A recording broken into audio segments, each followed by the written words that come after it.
Welcome to my channel Analysis Whole. Please like and subscribe. Hello students, in this video I am going to tell you some of the important stanzas of the poems for explanations that are coming in the exams.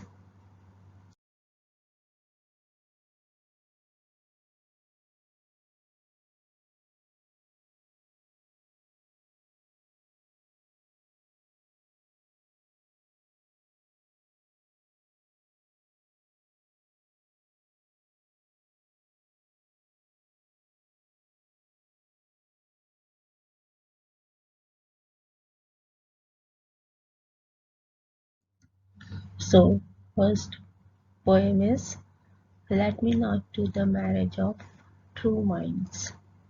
इसमें stanza है ये Oh no, it is an ever-fixed mark that looks on tempests and is never shaken.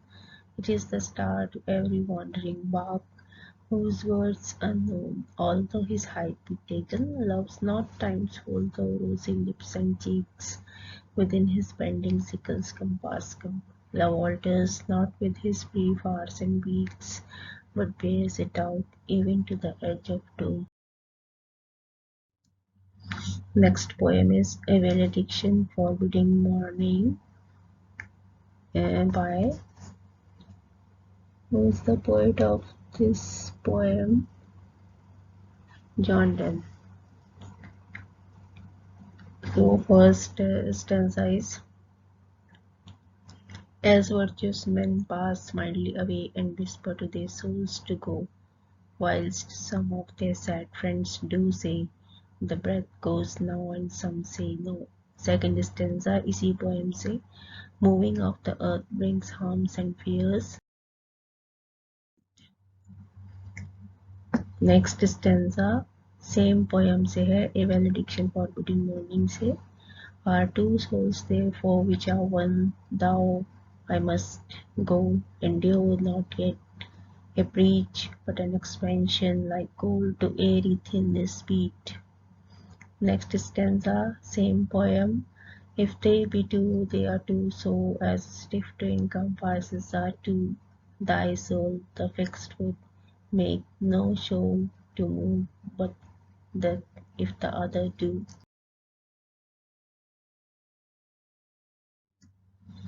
Next poem is Ode on Solitude, and the stanzas from this poem are Blessed who can unconcernedly find hours, days, and years lights after we in health of body, peace, and mind, quiet by day. Next stanza from the same poem Sound sleep by night, study and ease, together mixed sweet recreation and innocence which most does please with meditation.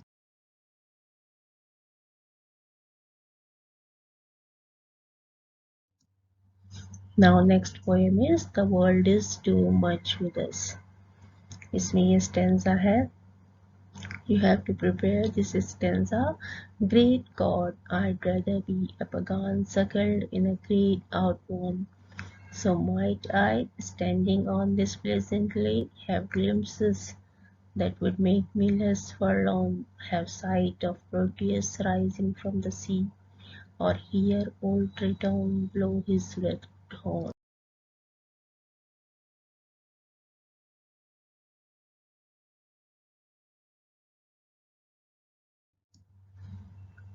Next poem is Ode to a Nightingale. The stanza is My heart aches under drowsy numbness pains, my sense as though of hemlock I had drunk, or emptied some dull opiate into the drains. 1 minute passed and nathy words had sung, "'Tis not thou envy of thy happy lot, but being too happy in thine happiness, that thou light-winged dryad of the trees, in some melodious plot of beechen green."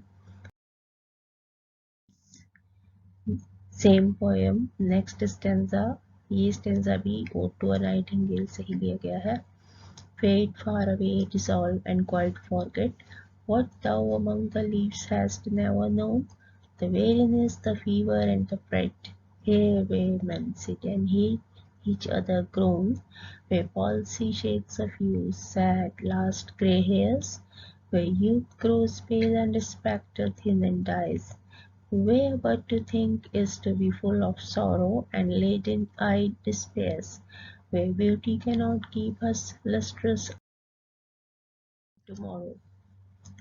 Next stanza from the same poem. Darkling I listen, and for many a time I have been half in love with these full death, called him soft names in many a meal strike, to take into the air my quiet breath.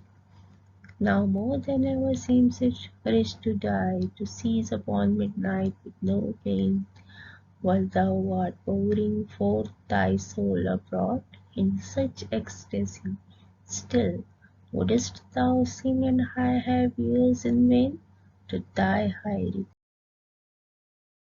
pursuit. Same poem, next stanza. This is from To a Nightingale. Forlorn, a very word is like a bell to toll me back from thee to my sole self. Adieu, the fancy cannot cheat so well as she is famed to do. Deceiving elf, adieu, adieu, thy plaintive anthem fades. Past the near meadows, over the still stream, up the hillside, and now it is very deep, in the next valley glades. Now, stanza from the next poem. This is from the poem How Do I Love Thee? And the poet is Elizabeth Barrett Browning. I love thee purely as thy turn from praise. I love thee with a passion put to use in my old griefs and with my childhood faith. I love thee with the soul I seem to lose. With my lost saints I love thee with the breath, smiles, tears of all my life, and if God choose, I shall but love thee. Now our next poem is Dover Beach, and the poet is Matthew Arnold, and the stanzas are: Sophocles long ago heard it on the Aegean, and it brought into his mind the turbid ebb and flow of human misery. We find also the sound, the thought, hearing it by this distant northern sea. Next is the sea of faith was once too at the full, and round earth's shore lay like the folds of a bright girdle furled, but now the world. Next poem is Robert Browning's The Last Ride Together. The important stanza is: My mistress bent that brow of hers, though deep dark eyes were bright tremors, but pity would be softening through, fixed me a breathing while or two, with life or death in the balance right. The blood replenished me again, my last thought was at last not vain. I and my mistress side by side. Next is same poem, next stanza. This is from The Last Ride Together. Hush!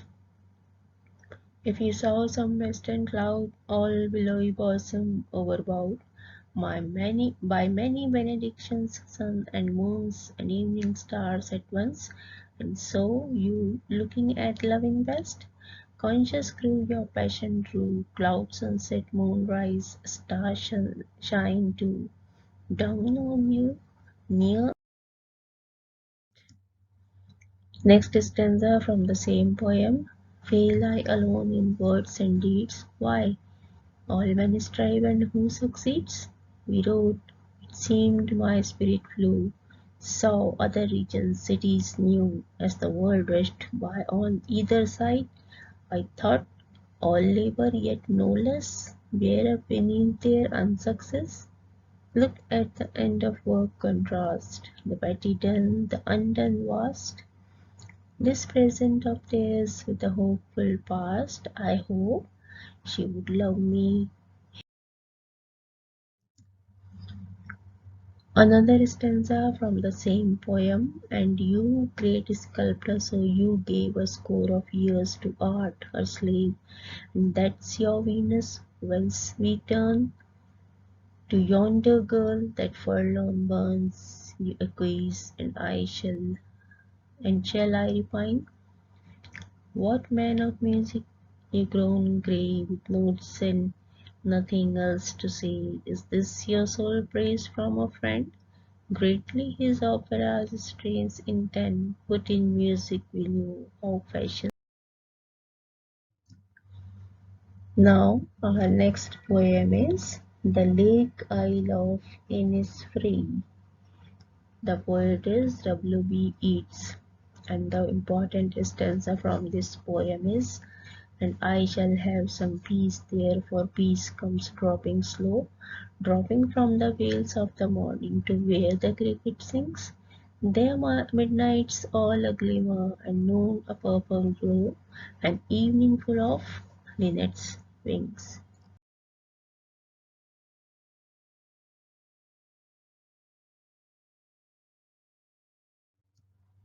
Now our last poem is Church Going, and the poet is Philip Larkin, and the important stanza is move forward, run my hand around the font. From where I stand, the roof looks almost new. Cleaned or restored, someone would know I don't. Mounting the lectern, I pursue a few hectoring large scale verses and pronouns. Here endeth much more loudly that I meant. The echoes snigger briefly. Back at the door, I sign the book, donate an Irish sixpence. Stopping for.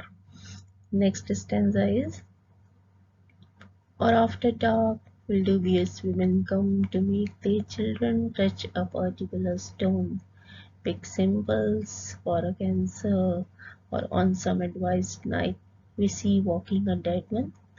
Power of some sort or other will go on in games, in riddles, seemingly at random, but superstition, like belief, must die, and what remains when this belief has gone? Grass, weedy pavement, brambles, sky. Now next stanza from the same poem, Church Going. Bored, uninformed, knowing the ghostly silt, dispersed, yet tending to this cross of ground, through suburb scrub because it held unsplit, so long and equably what sense is found only in separation, marriage and birth, in death, and thoughts of these for whom was built this special shell. For though I have no idea what